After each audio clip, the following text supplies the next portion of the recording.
സുവിശേഷത്തിന്റെ നവയുഗ പ്രവാചകരായി അനേകം വൈദികരിത തളരാതെ മുന്നേറുന്നു. കർത്താവിന്റെ വയലിൽ അവരിതാ ഉജ്ജ്വലിക്കുന്നു. ആത്മാക്കളെ ക്രിസ്തുവിനായി സ്വന്തമാക്കുവാൻ അവർ തീഷ്ണതയോടെ സഞ്ചരിക്കുന്നു. ഇത് ഇടുക്കി രൂപതാംഗവും വചനവേദികളിൽ പരിശുദ്ധ മറിയത്തെക്കുറിച്ചും ദിവ്യകാരുണ്യത്തെക്കുറിച്ചും ഏറെ പ്രഘോഷിക്കുന്ന ഫാദർ ജോർജ് മുല്ലൂർ.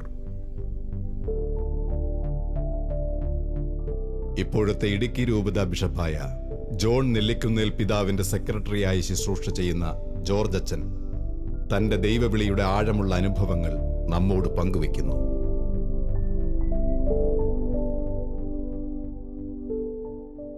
ജോർജ് അച്ഛ, ശാലോം ടി വിയിൽ ജോഷുവ എന്ന ഈ പ്രോഗ്രാമിൽ അച്ഛനോടൊപ്പമുള്ള രണ്ടാമത്തെ എപ്പിസോഡിലേക്ക് സ്വാഗതം. Thank you. Father George Mullur അച്ഛൻ ഇടുക്കി രൂപത അംഗമാണ്. ഇടുക്കി രൂപതയിലെ മാങ്കുളം ഇടവകയിൽ ജനിച്ചു. അപ്പച്ചനും അമ്മച്ചിയും, അപ്പച്ചൻ മരിച്ചുപോയി. 3 ചേട്ടന്മാർ, 2 ചേച്ചിമാർ. 6ാമത്തെ ആളായിട്ടാണ്, ഒരു ഏറ്റവും ഇളയ ആൾക്ക് ശേഷം, അല്ലെങ്കിൽ തൊട്ടുമൂത്ത ആൾക്ക് ശേഷം 12 വർഷം കഴിഞ്ഞ് ജനിച്ച ഒരാളാണ്. അതുതന്നെ അച്ഛനെയും വീട്ടുകാരെയും ബാക്കി എല്ലാവരെയും കേട്ട ഞങ്ങളെയൊക്കെ വിശ്വസിപ്പിക്കുന്നു. ദൈവത്തിൻ്റെ ഒരു പ്രത്യേക പദ്ധതിയിൽ ജനിച്ച ആളാണ് അച്ഛൻ, ഒരു സംശയമില്ല. അതിനുശേഷം മാത്യു അത്തിക്കൽ അച്ഛനെ പോലുള്ള ഒരു നല്ല വികാരി അച്ഛൻ്റെ സ്വാധീനവും ഒക്കെ ഒരു വൈദിക ജീവിതത്തിലേക്കുള്ള വഴി തുറന്നു. മൈനർ സെമിനാരി ഇടുക്കി രൂപതയിലെ സെമിനാരിയിലും പിന്നീട് മേജർ സെമിനാരി ഫിലോസഫി തിയോളജി വടവാതൂരും പഠിച്ച് അച്ഛൻ 2013 ഡിസംബറിൽ വൈദികനായി. നമ്മളുടെ ലാസ്റ്റ് എപ്പിസോഡിൽ പറഞ്ഞു വെച്ച കാര്യങ്ങളിൽ ഏറ്റവും അവസാനം ഞാൻ അച്ഛനോട് ചോദിച്ചിരുന്ന ചോദ്യം, അച്ഛ എന്താണ് അച്ഛന് വൈദികൻ എന്നതിൽ ഏറ്റവും കൂടുതൽ സന്തോഷം നൽകുന്ന കാര്യമെന്ന് ചോദിച്ചപ്പോൾ അച്ഛൻ പറഞ്ഞത്, ആത്മാക്കളുടെ രക്ഷയാണ് എൻ്റെ ഏറ്റവും വലിയ ആഗ്രഹവും സന്തോഷവും എല്ലാം. ഇന്നത്തെ ലോകത്തിൻ്റെ സാഹചര്യങ്ങളിൽ ഒരു വിശുദ്ധനായി ജീവിക്കുക എന്ന് പറയുന്നത് പ്രായോഗികമായി ഏറെ വെല്ലുവിളികളുള്ളൊരു കാര്യമാണ്. അസാധ്യമല്ല തീർച്ചയായിട്ടും. എന്താണ് അച്ഛന് ഈ ഒരു വിശുദ്ധിയുടെ ജീവിതത്തിലേക്ക്, അല്ലെങ്കിൽ ദൈവത്തോട് ചേർന്ന് ജീവിക്കുന്നതിൽ അച്ഛനെ സഹായിക്കുന്ന കാര്യങ്ങൾ എന്തൊക്കെയാണ്? റൈച്ചേട്ടൻ ചോദിച്ച ചോദ്യം വളരെ നമ്മളെ കൃത്യമായ ഉത്തരം നൽകണ ഇച്ചിരി കഷ്ടപ്പാടുള്ള ചോദ്യമാണ്. എങ്കിലും ഈ കാലഘട്ടം വെല്ലുവിളികൾ നിറഞ്ഞ കാലഘട്ടമാണ്. പിന്നെ പുറമേ ആണെങ്കിലും നമ്മളെ അത്ര സ്വീകാര്യത ഇല്ലാത്തൊരു സമൂഹവും നമുക്കുണ്ട്, സ്വീകരിക്കാത്ത ഒരു സമൂഹവും നമുക്കുണ്ട്. അവരുടെ ഇടയിലും നമ്മൾ ഈ വസ്ത്രം അണിഞ്ഞ് വിശുദ്ധിയിൽ ജീവിക്കുക, നമ്മൾ ചിലപ്പം പല നന്മയായിട്ട് ഉദ്ദേശിക്കുന്ന പലതിന് ചിലപ്പോൾ തിന്മ അവർ നിരൂപിച്ചെന്ന് വരാം. എങ്കിൽ പോലും അതെല്ലാം ഒരു നന്മയാണ്, ഇല്ലെങ്കിൽ ദൈവിക പദ്ധതിയായിട്ട് മാറ്റപ്പെടുമെന്ന് ചിന്തിക്കുന്ന ആളാണ് ഞാൻ. റോമ 8:28 ഞാൻ വിശ്വസിക്കുന്നു. ദൈവത്തെ സ്നേഹിക്കുന്നവർക്ക് അവിടുത്തെ പദ്ധതി അനുസരിച്ച് വിളിക്കപ്പെട്ടവർക്ക് അവിടെ നിന്നെല്ലാം നന്മയ്ക്കായിട്ട് പരിണമിക്കും. ഇപ്പോൾ എൻ്റെ ജീവിതത്തിലൊരു തകർച്ച ഉണ്ടായാലും അത് ദൈവം അനുഗ്രഹമാക്കുമെന്ന് വിശ്വസിക്കുന്ന ആളാണ് ഞാൻ. ഇപ്പോൾ നമുക്ക് ഇഷ്ടപ്പെടാത്തൊരു കാര്യം സംഭവിച്ചാലും അത് ദൈവം നന്മയാക്കി മാറ്റും എന്ന് ചിന്തിക്കുന്ന കൂട്ടത്തിലാണ്. സങ്കടങ്ങളുണ്ടായേക്കാം, സഹനങ്ങളുണ്ടായേക്കാം, ബുദ്ധിമുട്ടുകളും ക്രൈസിസുകളും ഉണ്ടായേക്കാം. അവിടെയൊക്കെ കർത്താവ് നയിക്കും. ഇല്ലെങ്കിൽ ഓരോ ക്രൈസിസ് തരുമ്പോഴും അതിന് കർത്താവിനൊരു പദ്ധതി ഉണ്ടെന്നും വിശ്വസിക്കുന്ന ആളാണ്. ദാനിയേലും പറയുന്നുണ്ട്, സിംഹക്കുഴിയിൽ കിടന്ന് അപ്പവും കറിയും കിട്ടിക്കഴിഞ്ഞപ്പോൾ ദാനിയേൽ പറയുന്ന ഒരു കാര്യം, കർത്താവെ അങ്ങയെ സ്നേഹിക്കുന്നവരെ അങ്ങൊരിക്കലും ഉപേക്ഷിച്ചിട്ടില്ല, അങ്ങനെ ഓർമ്മിച്ചിരിക്കുന്നു, അങ്ങയെ സ്നേഹിക്കുന്നവരെ അങ്ങൊരിക്കലും ഉപേക്ഷിച്ചിട്ടില്ല. ദൈവത്തെ സ്നേഹിക്കണം എന്നൊരു ആഗ്രഹമാണ് എൻ്റെ ജീവിതത്തിലുള്ളത്. അതിനുവേണ്ടി വചനം അനുസരിച്ച് ജീവിക്കണം, അതാണ് എൻ്റെ ഒരു ഏറ്റവും വലിയ ലക്ഷ്യം. വചനത്തിനെതിരായിട്ട് എൻ്റെ ജീവിതത്തിലൊന്നും സംഭവിക്കരുത്, അതാണ് ഞാൻ ചിന്തിക്കാറ് നോക്കാറുള്ളത്. ബാക്കി ആരൊക്കെ ഉപദേശം തന്നാലും എത്ര കൗൺസിലിംഗ് കേട്ടാലും ഞാൻ ചിന്തിക്കുന്ന കാര്യം, എൻ്റെ ഈശോ എന്നോട് പറഞ്ഞു, കൗൺസിലേഴ്സിന് ചിലപ്പോൾ തെറ്റിയേക്കാം, അവർ പറയുന്ന കാര്യങ്ങൾ ചിലപ്പോൾ അവരെ എളിമപ്പെടുത്താൻ വേണ്ടി തെറ്റിയേക്കാം, ഇല്ലെങ്കിൽ നമുക്കൊരു സ്വന്തമായിട്ടുള്ള കാര്യങ്ങൾ തീരുമാനം എടുക്കാൻ വേണ്ടിയിട്ട് നമ്മൾ മൊത്തം അവരെ ഡിപ്പെൻഡ് ചെയ്യാതിരിക്കാൻ വേണ്ടിയും അവർ പറയുന്ന ചില കാര്യങ്ങൾ ചിലപ്പം ഗിഫ്റ്റഡ് ആണെങ്കിലും ചിലപ്പോൾ തെറ്റുകൾ വന്നേക്കാം. കാരണം പരിശുദ്ധാത്മാവാണ് അവരെ പ്രചോദിപ്പിക്കുന്നത്. അപ്പോൾ അതിൽ ചിലപ്പം നമുക്കൊരു നന്മയ്ക്ക് വേണ്ടി ചിലപ്പോൾ ഒരു പറയണ കാര്യം ശരിയായില്ലെന്ന് വരാം. അപ്പോൾ എല്ലാം ഞാൻ കൗൺസിലേഴ്സിൽ ആശ്രയിക്കാറില്ല, എന്നാൽ അവരുടെ സഹായങ്ങൾ സ്വീകരിക്കാറുമുണ്ട്. അച്ഛൻ്റെ വാക്കുകളിൽ അച്ഛൻ പറയാൻ ശ്രമിക്കുന്നത് വളരെ ക്ലിയറാണ്, ദൈവവചനം അനുസരിച്ച് ജീവിക്കുക എന്നുള്ളതാണ്. പക്ഷേ ദൈവവചനം അനുസരിച്ച് ജീവിക്കാൻ അച്ഛനെ സഹായിക്കുന്ന ഒരു ഊർജ്ജശക്തി, അല്ലെങ്കിൽ അതിനുള്ളൊരു സോഴ്സ് ഓഫ് എനർജി എന്താ? ജപമാല ചൊല്ലി പ്രാർത്ഥിക്കാറുണ്ട്. അത് ഞാൻ വളരെ സൂക്ഷിക്കാറുള്ളൊരു കാര്യമാണ്, ജപമാല ചൊല്ലി പ്രാർത്ഥിക്കണമെന്ന്. വളരെ ചുരുക്കം സമയങ്ങളിലൊക്കെ മുടങ്ങിപ്പോയിട്ടുണ്ട്, ഇല്ലെന്ന് ഞാൻ പറയണില്ല. പക്ഷേ കൂടുതൽ എന്നിട്ട് സമയം കിട്ടുമ്പോൾ നമ്മൾ കൂടുതൽ ജപമാല ചൊല്ലി പ്രാർത്ഥിക്കാറുണ്ട്. ഇപ്പോൾ നമ്മൾ എപ്പോഴേലും ഞാൻ വീക്കായിട്ടുണ്ടെങ്കിൽ, ഇപ്പോൾ നമ്മൾ പ്രാർത്ഥനയിൽ ഒരു ഇച്ചിരി കുറഞ്ഞു തോന്നിക്കഴിഞ്ഞാൽ ഒരു ക്രൈസിസ് എൻ്റെ ജീവിതത്തിൽ അപ്പോൾ വരും. അപ്പോൾ ആ ക്രൈസിസിനെ അതിജീവിക്കാൻ വേണ്ടി ഞാൻ വീണ്ടും ഈ പ്രാർത്ഥന എല്ലാം കൂടുതലായിട്ട് ഈ കഴിഞ്ഞ ദിവസങ്ങളിൽ ചെല്ലാത്തതെല്ലാം കൂടെ കൂട്ടി ഞാൻ ചെല്ലേണ്ടി വരും. അപ്പോൾ നമ്മൾ കൂടുതൽ സമയം ഇരുന്ന് പ്രാർത്ഥിക്കും. ഇല്ലെങ്കിൽ നമ്മുടെ പ്രിയപ്പെട്ടവർക്ക് ആർക്കെങ്കിലും എന്തെങ്കിലുമൊക്കെ ഒരു ചെറിയ അസ്വസ്ഥതകളൊക്കെ ഉണ്ടാവും. അപ്പോൾ അവർ നമ്മളെ വിളിച്ച് പ്രാർത്ഥനാ സഹായം ചോദിക്കും. അപ്പോൾ ഞാൻ അവർക്ക് വേണ്ടി പ്രാർത്ഥിക്കാനിരിക്കും. അപ്പോൾ ഞാൻ ഓട്ടോമാറ്റിക്കായിട്ട് പിക്കപ്പ് ആയി പോകും. അച്ഛൻ ജപമാല ചൊല്ലി പ്രാർത്ഥിക്കുന്നതാണ് ഒരു പ്രധാനപ്പെട്ട കാര്യമെന്ന് പറഞ്ഞപ്പോൾ ഞാൻ ഇന്ന് കഴിഞ്ഞ ആദ്യ എപ്പിസോഡിൽ അച്ഛൻ പങ്കുവച്ച കാര്യങ്ങൾ ഓർത്തത് ദിവ്യകാരുണ്യവും മാതാവുമാണ് അച്ഛൻ്റെ വലിയൊരു ബലം എന്ന് പറഞ്ഞല്ലോ. ഞാൻ മുമ്പ് ചോദിച്ച ചോദ്യത്തോട് അത് വളരെ ചേർന്ന് പോകുന്ന കാര്യങ്ങളാണല്ലോ. അച്ഛൻ്റെ പ്രധാനപ്പെട്ട 2 ശക്തിയായിട്ട് അച്ഛൻ പറഞ്ഞൊരു കാര്യം ദിവ്യകാരുണ്യവും മാതാവുമാണ്. അതിനെക്കുറിച്ച് അച്ഛൻ എന്താണ്, മാതാവിനെക്കുറിച്ചും അല്ലെങ്കിൽ ദിവ്യകാരുണ്യത്തിൻ്റെ 2 കാര്യങ്ങളും എന്താണ് അച്ഛൻ ഒന്ന് പറയാനുള്ളത്? പരിശുദ്ധ കുർബാന ദിവ്യകാരുണ്യത്തെക്കുറിച്ച് പറയുമ്പം ജീവിതത്തിൽ പ്രതിസന്ധികളിൽ മാത്രമല്ല എന്നും ഊർജ്ജം വിശുദ്ധ കുർബാനയിൽ ഞാൻ കണ്ടെത്താറുണ്ട്. ശരിക്കും ഇടവകയിലൊക്കെ ആയിരുന്നപ്പോൾ എനിക്ക് രാവിലെ കുർബാന ചെല്ലിയിൽ ഭയങ്കര അസ്വസ്ഥതയായിരുന്നു. രാവിലെ എങ്ങനെ കുർബാന ചെല്ലാം എന്നുള്ളതിനെക്കുറിച്ച് ഇല്ല. ചിലപ്പം 2 ദിവസങ്ങളിൽ ചൊവ്വായും വെള്ളിയും ഇടവകയിൽ വൈകിട്ടായിരുന്നു കുർബാന. അപ്പോൾ ഇത് ചിലപ്പോൾ ഒരു എക്സ്ട്രീമാണെന്നൊക്കെ പലരും പറയും. എങ്കിലും എനിക്ക് വിശുദ്ധ കുർബാനയിലാണ് സന്തോഷം. അപ്പോൾ അതുകൊണ്ട് തന്നെ ചിലപ്പോൾ ഞാൻ ചൊവ്വാഴ്ച വൈകിട്ടാണ് കുർബാനയെങ്കിലും പകല് ഒരുപാട് പരിപാടികളുണ്ടെങ്കിൽ, ഇപ്പോൾ ആളുകളെയൊക്കെ കാണാനൊക്കെ ഉണ്ടെങ്കിൽ, അല്ലെങ്കിൽ വേറെ എന്തെങ്കിലും ശുശ്രൂഷയ്ക്ക് പോകാനുണ്ടെങ്കിൽ രാവിലെ കുർബാന ചെല്ലിയിട്ട് ഞാൻ പോകുന്നുണ്ടായിരുന്നു. എന്നിട്ട് ആളുകളെ കാണുന്നുണ്ടായിരുന്നു. ശരിക്കും കുർബാന സ്വീകരിച്ച് കഴിഞ്ഞ് ആ സമയത്ത് ചെയ്യുന്ന ശുശ്രൂഷയ്ക്കൊക്കെ ഭയങ്കര അഭിഷേകമായിട്ട് എനിക്ക് തോന്നിയിട്ടുണ്ട്. അതിനുശേഷം ഇപ്പോൾ ആൾക്കാരോട് ഞാൻ അങ്ങനെ പള്ളിയിലൊക്കെ പറഞ്ഞിട്ടുണ്ട്, ഇപ്പം കുർബാന കഴിഞ്ഞിട്ട് പ്രാർത്ഥിക്കാൻ പറയണവരെല്ലാം കുർബാന കഴിഞ്ഞിട്ട് ആ സമയത്ത് സംഗീതത്തിലേക്ക് പോരെ, അവർക്ക് വേണ്ടി പ്രത്യേകം പ്രാർത്ഥിച്ചു വിടാം. കാരണം ഞാൻ അല്ലാതെ ചെയ്യുന്നതിനേക്കാളും കൂടുതൽ ശക്തമാണ്, അത് 10-100 ഇരട്ടി ശക്തമാണ് പരിശുദ്ധ കുർബാന സ്വീകരിച്ച ആ സമയത്ത്. കാരണം ഈശോയുടെ ബോഡിലി പ്രസൻസ് നമ്മുടെ ശരീരത്തിലുണ്ട് ആ സമയത്ത്. പിന്നെ പരിശുദ്ധ കുർബാന അർപ്പിച്ചിറങ്ങുന്ന കരങ്ങൾ മറ്റു ജോലികൾക്കൊന്നും പോകാതെ അത് മനുഷ്യൻ്റെ തലയിൽ വെച്ച് പ്രാർത്ഥിക്കുമ്പോഴും അതിനൊരു അഭിഷേകമുണ്ട്. അത് ഞാൻ ഉറച്ച് വിശ്വസിക്കുന്നുണ്ട്. അതെനിക്ക് ബോധ്യമുണ്ട്. അതെനിക്ക് പല കാര്യങ്ങളിലൂടെ വെളിപ്പെട്ട് നമുക്ക് എക്സ്പീരിയൻസ് ചെയ്തിട്ടുണ്ട്. ആളുകളുടെ ജീവിതത്തിൽ അവർക്കുണ്ടാകുന്ന മാറ്റങ്ങളും അവരുടെ പ്രതിസന്ധി മാറുന്നതും ഒക്കെ ഞാൻ കണ്ടിട്ടുണ്ട്. അതുകൊണ്ട് തന്നെ പരിശുദ്ധ കുർബാന എൻ്റെ ജീവിതത്തിൻ്റെ ഭാഗമാണ്. യോഹന്നാൻ്റെ സുവിശേഷം 6:35 വചനം പറയാണ്, എൻ്റെ അടുത്ത് വരുന്ന ഞാനാണ് ജീവൻ്റെ അപ്പം, എൻ്റെ അടുത്ത് വരുന്നവന് വിശക്കുകയില്ല, എന്നിൽ വിശ്വസിക്കുന്നവനെ ദാഹിക്കുകയില്ല.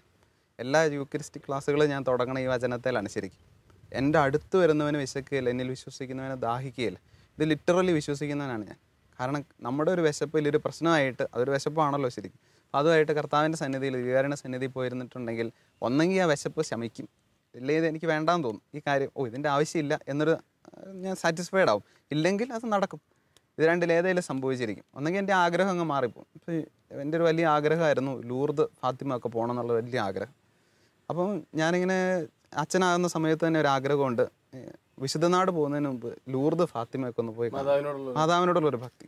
അപ്പോൾ അതങ്ങനെ ഭയങ്കര ആഗ്രഹമായിട്ട് കിടക്കും. പണ്ട് അച്ഛന്മാരൊക്കെ പറഞ്ഞ് ഞാൻ കേട്ടിട്ടുണ്ടെങ്കിൽ ലൂർദ് പോയതിൻ്റെ കാര്യങ്ങളൊക്കെ. അപ്പോൾ എനിക്കും ഭയങ്കര ആഗ്രഹമായിരുന്നു. അപ്പോൾ ഞാനിതിങ്ങനെ പ്രാർത്ഥിക്കുകയായിരുന്നു, കർത്താവ് അങ്ങനെ എനിക്കൊരു അവസരം ഒരുക്കുന്നുണ്ടെങ്കിൽ ഇങ്ങനെ ഒരു ചാൻസ് തരണം. എൻ്റെ ഒരു ചെറിയ ആഗ്രഹമാണ്. അപ്പോൾ ഇത് ഞാൻ വല്ലപ്പോഴൊക്കെ പ്രാർത്ഥിക്കും. പിന്നെ അത് വിട്ടുള്ളൂ. ഞാൻ അങ്ങനെ വലിയ കിണഞ്ഞ് പരിശ്രമിക്കാറൊന്നുമില്ല. പക്ഷേ ഞാൻ എവിടെയെങ്കിലുമൊക്കെ ലൂർദ് ഫാത്തിമ പോകണമെന്ന് കണ്ടു കഴിഞ്ഞാൽ നമ്മളത് നോക്കും. അപ്പോൾ അങ്ങനെയാണ് കഴിഞ്ഞ വർഷം ഇത് ശാലോമിൻ്റെ നേതൃത്വത്തിൽ യൂറോപ്പ് ഗ്ലോറി ഓഫ് യൂറോപ്പ് എന്നും പറഞ്ഞൊരു തീർത്ഥാടനം, എല്ലാം തീർത്ഥാടനം ചെയ്ത് ഞാൻ വിചാരിക്കുന്നതിലും കൂടുതൽ വലിയ മരിയൻ തീർത്ഥാടനമായിട്ടത് മാറി. ശരിക്കും ഫാത്തിമ ഉണ്ടായിരുന്നു, ലൂർദ് ഉണ്ടായിരുന്നു, മഡ്ജുഗോറി ഉണ്ടായിരുന്നു, പാരീസിൽ മാതാവിൻ്റെ മിറാക്കുലസ് മെഡലിലെ ചാപ്പൽ, അവർ എല്ലാം മാതാവിൻ്റെ തീർത്ഥാടനം എന്ന് വെച്ച് കഴിഞ്ഞാൽ പിന്നെ റോസാമിസ്റ്റിക്ക ഒണ്ടിച്ചിയാരിയിൽ. അപ്പോൾ ഇതെല്ലാം പോകാനായിട്ട് സാധിച്ചു. അപ്പോൾ ഒരു വലിയ ദൈവാനുഗ്രഹമായിട്ട് ഞാനത് കാണാൻ. കാരണം അതിനുള്ള സാമ്പത്തിക സ്രോതസ്സുകൾ കർത്താവ് ഒരുക്കി തന്നാണ്, അല്ലെങ്കിൽ ഒരിക്കലും പോകാനായിട്ട് സാധിക്കില്ല. അപ്പോൾ അങ്ങനെ എല്ലാം ദൈവം ക്രമീകരിക്കാറുണ്ട്. ഇതെല്ലാം പരിശുദ്ധ കുർബാനയോട് ചേർന്നിരുന്നാൽ നമുക്ക് കിട്ടും. അച്ഛൻ ഇടുക്കി സോണിൽ ജീസസ് യൂത്തിൻ്റെ ചാപ്പൽ എന്ന നിലയിൽ, ആനിമേറ്റർ എന്ന നിലയിൽ ഞാൻ പലരും അടുത്ത് നിന്ന് ഞാൻ കേട്ടിട്ടുണ്ട് അച്ഛൻ ഈ പാലാറിൽ നിന്ന് ഇത്ര ദൂരമുള്ള സ്ഥലത്ത് നിന്ന് ബൈക്കിനും ഒക്കെ പല മീറ്റിങ്ങുകൾക്കും അച്ഛൻ വളരെ കഷ്ടപ്പെട്ട് മുരിക്കാശ്ശേരി ഭാഗത്തേക്കും ഒക്കെ അത്ര എളുപ്പമുള്ള ഏരിയ അല്ലല്ലോ വരും എന്ന് ഞാൻ കേട്ടിട്ടുണ്ട്. എന്താണ് അച്ഛൻ ഇത്രയും ചെറുപ്പക്കാർക്ക് വേണ്ടി ഇതുപോലെ അലയാൻ അച്ഛനെ പ്രേരിപ്പിക്കുന്ന കാര്യം എന്താ? ശരിക്കും ഞാൻ വിശ്വസിക്കുന്ന ഒരു കാര്യം, ഒരു ദൗത്യം എന്നെ ഏൽപ്പിച്ചാൽ അത് കർത്താവ് ഏൽപ്പിച്ചതാണ്. അപ്പോൾ അത് ഞാനത് ചെയ്യണം. ആ സമയത്ത് ഞാൻ എവിടെയെങ്കിലും ഇരുന്ന് കഴിഞ്ഞാൽ അതെനിക്ക് അപകടമാണെന്ന് ഞാൻ ചിന്തിക്കുന്ന കൂട്ടത്തിലാണ്. അപ്പം ജീസസ് യൂത്തിൻ്റെ ഹൗസുകളിലുള്ള ദിവസം നമ്മൾ പള്ളിയിലിരുന്ന് ക്ഷീണമാണെന്ന് പറഞ്ഞിരുന്ന് കഴിഞ്ഞാൽ അത് അപകടമാണ് എനിക്ക്. അപ്പോൾ അതുകൊണ്ട് തന്നെ നമ്മളൊരു ശുശ്രൂഷ ഏൽപ്പിച്ച് കഴിഞ്ഞാൽ ആരെങ്കിലും ചോദിച്ചു കഴിഞ്ഞാൽ അത് നമുക്ക് ചെയ്യാൻ പറ്റുന്നതാണെങ്കിൽ പോയിരിക്കും. അതാണ് ശരിക്കും. ഇത് ഇപ്പോഴത്തെ എൻ്റെ ഈ ജോലി ഭയങ്കര തിരക്കുള്ളതാണെന്നൊക്കെ പലരും പറയാറുണ്ട്. തിരക്കുണ്ട്, എല്ലാവരും ഭയങ്കര തിരക്കാണെന്ന് വിളിച്ച് ചോദിക്കും. പക്ഷെ ഞാൻ നോക്കിയിട്ട് എനിക്ക് പാലാറായിരുന്നു ഇതിനേക്കാളും കൂടുതൽ തിരക്കെന്നതാണ്. കാരണം ഞായറാഴ്ചയൊക്കെ ആണെങ്കിൽ ആദ്യ ഞായറാഴ്ച ഹൗസ് ഹോൾഡുള്ള ദിവസമാണ്. രാവിലെ 2 കുർബാന കഴിഞ്ഞ് കഴിഞ്ഞാൽ അപ്പം നമ്മൾ അവിടെ നിന്ന് വിടും മുരിക്കാശ്ശേരി വന്ന് അവിടെ ഹൗസ് ഹോൾഡ് കൂടി കഴിഞ്ഞാൽ അടുത്ത കൗൺസിലും കഴിഞ്ഞ് ഞാൻ ചെല്ലുമ്പോൾ ഇവിടുന്ന് പോകുമ്പോൾ ചിലപ്പം 9 മണി കഴിയും, ചിലപ്പോൾ 10 മണി കഴിയും. അവിടെ ചെല്ലുമ്പോഴത്തേക്കും നമ്മളൊരു പരുവാകും. എന്നാലും അതൊരു സന്തോഷമായിരുന്നു. അങ്ങനെ ശരിക്കും ദൈവം ഏൽപ്പിച്ച ഒരു ശുശ്രൂഷയാണ് യുവജനങ്ങൾ. അതിപ്പോൾ ഈ ഒരു വർഷം കാലം എനിക്ക് ജീസസ് യൂത്തിനോടൊപ്പം ആയിരിക്കാൻ സാധിച്ചു. പക്ഷേ ഇതുകൊണ്ട് അവസാനിച്ചു എന്ന് ഞാൻ കരുതുന്നില്ല. യുവജനങ്ങൾക്ക് വേണ്ടിയുള്ള വലിയൊരു ശുശ്രൂഷ ദൈവം കർത്താവ് ഭാവിയിൽ തുറക്കുമെന്ന് തന്നെയാണ് ഞാൻ കരുതുന്നത്. ശരിക്കും യൂത്തിനെ എനിക്ക് ഭയങ്കര ഇഷ്ടമാണ്. കാരണം അവർ നന്നായിട്ട് പ്രാർത്ഥിക്കും, ജീവിതം കൊടുക്കുന്നു. ഇപ്പോൾ നമ്മൾ കൂട്ടത്തിൽ നിർത്താനാണെങ്കിലും എനിക്ക് ഏറ്റവും ഇഷ്ടം യൂത്തിനെയാണ്. നമ്മൾ അവരെ സ്നേഹിച്ചു കഴിഞ്ഞാൽ അവർ നമ്മൾ പറയണതൊക്കെ അനുസരിക്കും. അങ്ങനെ ഒരു കൂട്ടത്തിൽ നടക്കാൻ ഒരാളുണ്ടെങ്കിൽ അവരൊരിക്കലും വഴിതെറ്റി പോകുമെന്ന് ഞാൻ കരുതുന്നില്ല. അങ്ങനെ യൂത്തിന് വേണ്ടി പ്രവർത്തിക്കണമെന്നൊരാഗ്രഹമുണ്ട്. അത് കർത്താവ് ഇനിയും ഇപ്പോൾ ഈ ഒരു വർഷം കഴിയുമ്പോൾ എനിക്കിപ്പോൾ അത് മറ്റൊരാളെ നമ്മളെ ഏൽപ്പിക്കണം. ഇപ്പോൾ എങ്കിൽ പോലും ഇപ്പോൾ അത് ബുദ്ധിമുട്ടാണ്, രണ്ടും കൂടെ ഒരുമിച്ച് കൊണ്ടുപോകാൻ ബുദ്ധിമുട്ടുള്ളതുകൊണ്ട് മറ്റൊരാളെ നമ്മളെ ഏൽപ്പിക്കും. ഞാനും അങ്ങനെയാണ് ഏറ്റത്. മാക്കിലച്ചനായിരുന്നു ഇതിനു മുമ്പ്. അച്ഛനും ജീസസ് യൂത്തിൻ്റെ ചാപ്ലനായിട്ടിരിക്കുകയായിരുന്നു. ആ സമയത്ത് അച്ഛന് സെമിനാരിയിൽ കിട്ടി. സെമിനാരി കിട്ടിയപ്പോഴാണ് അച്ഛന് സെമിനാരിയും ജീസസ് യൂത്തിനും ഒരുമിച്ച് കൊണ്ടുപോകാൻ പറ്റാതെ ഒരു സാഹചര്യത്തിൽ വന്നപ്പോഴാണ് എന്നെ ഏൽപ്പിച്ചത്. പക്ഷേ അതിൻ്റെ ഒരു ആ സമയത്ത് ഞാൻ ചിന്തിച്ച വലിയൊരു ദൈവിക പദ്ധതി എന്ന് വെച്ച് കഴിഞ്ഞാൽ എന്നെ ജീസസ് യൂത്തിൻ്റെ ചാർജ് ഏൽപ്പിച്ചു. ഒരു മാസം കഴിഞ്ഞപ്പോൾ അച്ഛനെ സെമിനാരിയിൽ നിന്ന് മാറ്റി. അപ്പോൾ ശരിക്കും എന്നെ ഈ ജീസസ് യൂത്ത് ഏൽപ്പിക്കാൻ വേണ്ടിയിട്ട് അച്ഛനെ സെമിനാരി വെച്ചതുപോലെയും അത് കഴിഞ്ഞിട്ട് അച്ഛൻ ഇടവകയിലേക്ക് മാറി. അന്നേരം ശരിക്കും അച്ഛനായിരുന്നു എന്നെക്കാളും എളുപ്പം അതിന് ജീസസ് യൂത്തിനെ കൊണ്ടുപോകാനായിട്ട്. പക്ഷേ ദൈവം ഒരു പദ്ധതി വെച്ചിരിക്കുന്നത് ഞാൻ ഒരു വർഷക്കാലം ജീസസ് യൂത്തിൻ്റെ കൂടെ ഉണ്ടാവണം, ഈ ഒരു ടേസ്റ്റ് എനിക്ക് കിട്ടണമെന്നും ഈ യുവജനങ്ങളോട് ഇടപെടണമെന്നും അങ്ങനെ ഒരു ബന്ധം എനിക്ക് സ്ഥാപിച്ചു. അതുവഴിയായിട്ട് ഒരുപാട് ബന്ധങ്ങളുണ്ട്.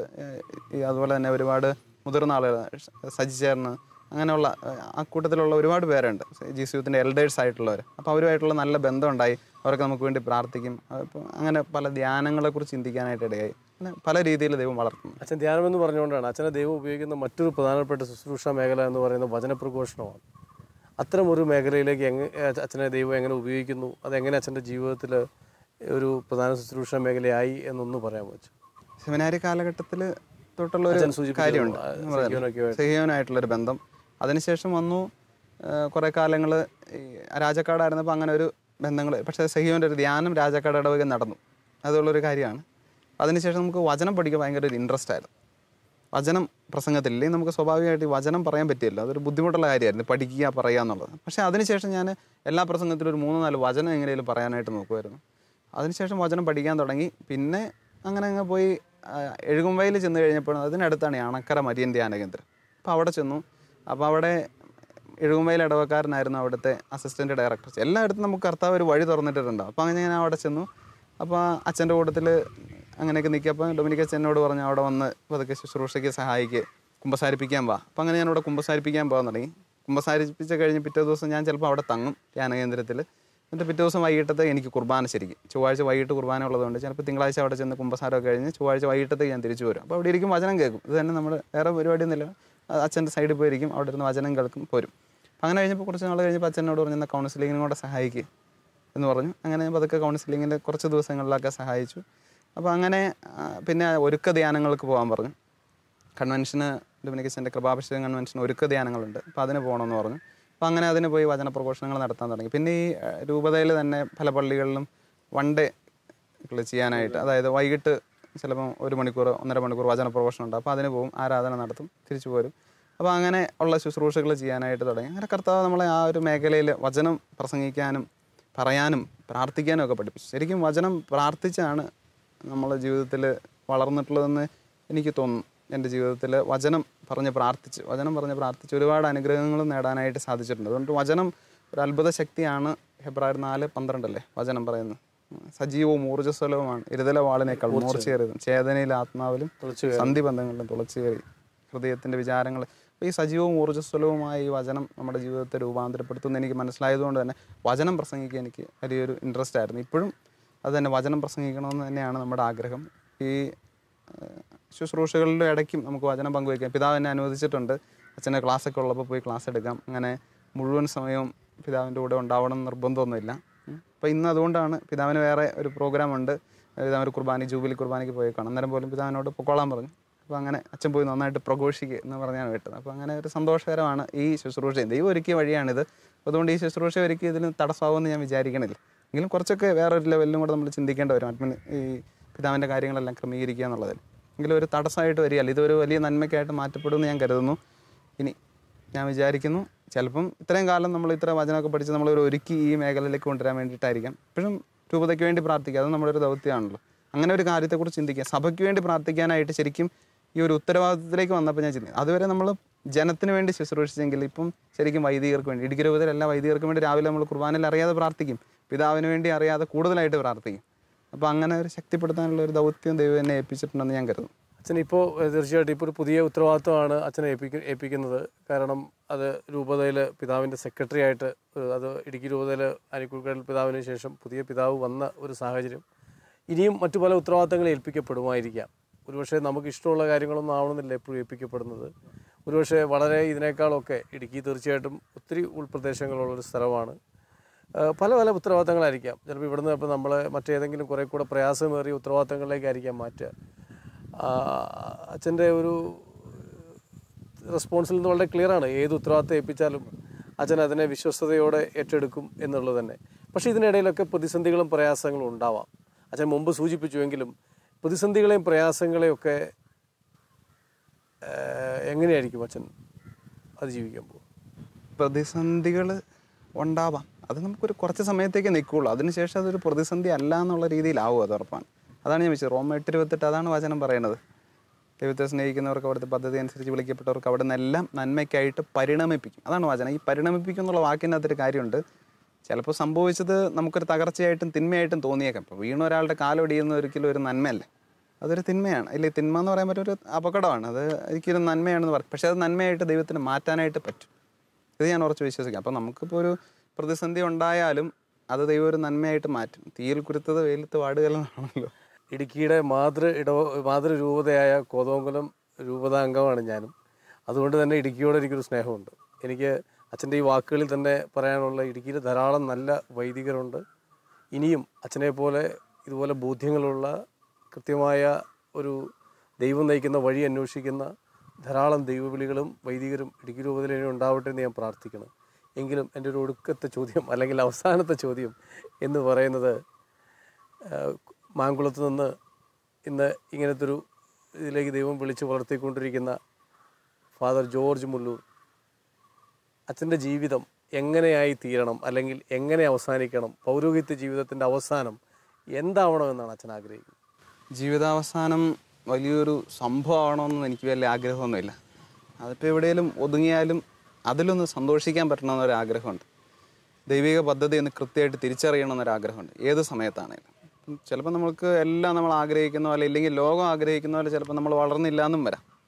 അങ്ങനെ സംഭവിക്കണമെന്നില്ല. കാരണം ദൈവം ആഗ്രഹിക്കുന്ന വിധത്തിലാണ് നമ്മൾ വളരേണ്ടത്. അപ്പോൾ ലോകം ആഗ്രഹിക്കുന്ന വിധത്തിൽ ഇപ്പോൾ നമ്മൾ ബിഷപ്പിൻ്റെ സെക്രട്ടറി എന്നൊക്കെ പറഞ്ഞെങ്കിലും ഇനിയൊരു ഉയർന്ന തസ്തിക കിട്ടണമെന്നൊരു നിർബന്ധമില്ല. ദൈവം ആഗ്രഹിക്കുന്നില്ല, അങ്ങനെ ഒന്നും കിട്ടുകയില്ല. അപ്പോൾ നമ്മൾ തളർന്നു എന്ന് ചിലപ്പോൾ ലോകം പറയും. പക്ഷേ അപ്പോഴും ഞാൻ സന്തോഷവാനായിരിക്കണം, എൻ്റെ ആത്മാവ് ക്ഷേമസ്ഥിതിയിലായിരിക്കണം. അതാണ് എൻ്റെ ഒരു ആഗ്രഹം. ആത്മാവ് നഷ്ടപ്പെടും. ഞാൻ ശരിക്കും ഈ ലോകം മുഴുവൻ നേടിയാലും നിൻ്റെ ആത്മാവ് നഷ്ടമായാലും എന്ത് പ്രയോജനം? അങ്ങനൊരു വചനം ബൈബിളിലുണ്ട്. അപ്പോൾ ഈ വചനം ശരിക്കും ഞാൻ ചിന്തിക്കാറുണ്ട്. ഇനി ആത്മാക്കളുടെ രക്ഷയ്ക്ക് വേണ്ടി ഓടി അവസാനം നമ്മുടെ ആത്മാവ് നഷ്ടപ്പെട്ടു പോകരുതെന്നും കൂടെ ചിന്തിക്കുന്ന ആളാണ് ഞാൻ. അതിന് അർത്ഥം അങ്ങനെയും കൂടെ ഉണ്ടെന്ന് ചിന്തിക്കുന്ന ആളാണ്. ആത്മാക്കളുടെ രക്ഷയ്ക്ക് വേണ്ടി തന്നെ ഓടി, അങ്ങനെ ഓടിയിട്ട് അവസാനം എൻ്റെ ആത്മാവ് നഷ്ടപ്പെട്ടു പോകരുതെന്ന് ചിന്തിക്കുന്നതുകൊണ്ട് ഞാൻ ശരിക്കും നമ്മുടെ ആത്മാവിനെയും കൂടെ സംരക്ഷിക്കാനുള്ള മാർഗ്ഗങ്ങളും ആലോചിക്കാറുണ്ട്. അപ്പോൾ അതുകൊണ്ട് ദൈവം ആഗ്രഹിക്കാത്ത ഒരു ശുശ്രൂഷയ്ക്ക് ഞാൻ ഇറങ്ങരുതെന്നാണ് എൻ്റെ ആഗ്രഹം. അങ്ങനെ ഞാൻ വഴിതെറ്റിക്കപ്പെടുകയല്ലെന്നാണ്. പരിശുദ്ധാത്മാവിനെ നയിക്കുന്നിടത്തോളം കാലം വഴിതെറ്റിക്കപ്പെടുകയല്ല എന്ന് വെച്ചാൽ നിർബന്ധം പിടിച്ച് ഞാൻ വചന ശുശ്രൂഷയ്ക്ക് പോവില്ല. കാരണം അത് കർത്താവ് എന്നിൽ നിന്ന് പ്രതീക്ഷിക്കുന്ന വേറൊരു വഴിയാണ്. ഞാൻ ആ വഴിക്ക് പോകണം.